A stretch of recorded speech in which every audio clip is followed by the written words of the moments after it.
Hello, this is Max, and welcome to the final installment of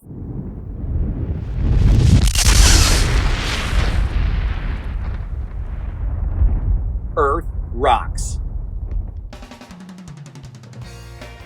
That would be Class 8, Seismology.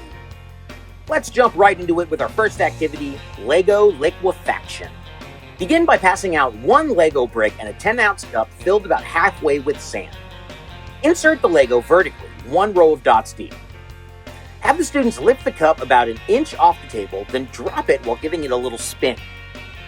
Repeat the drop a few more times, simulating an earthquake. Then see what happened to the Lego in the cup.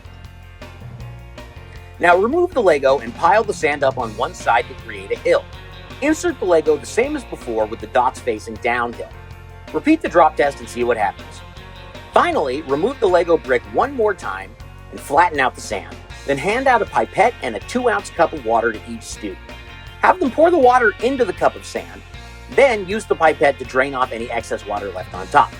Insert the Lego and perform the drop test, observing how the wet sand differs from the dry sand during an earthquake.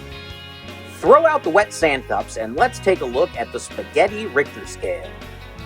Begin by taking a single piece of spaghetti and bending it until it breaks. Explain that the spaghetti breaking represents a magnitude 5 earthquake.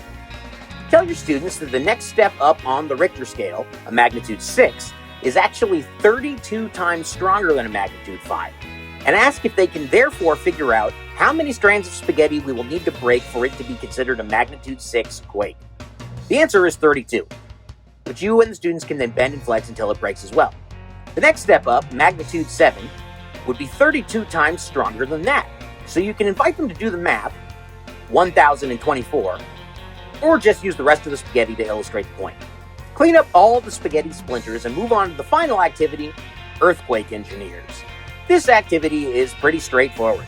Use the remaining materials from the kit box, in my case that would be spaghetti from the previous activity in blue tape, to try and design and build a model of an earthquake-proof structure. There's no right or wrong way to do this, so let them have fun and be as creative as they want and see who can build the tallest structure. Clean up, debrief, and you're done. Thank you so much for joining me here at AKA Science. Now go out and have fun with Earth Rocks.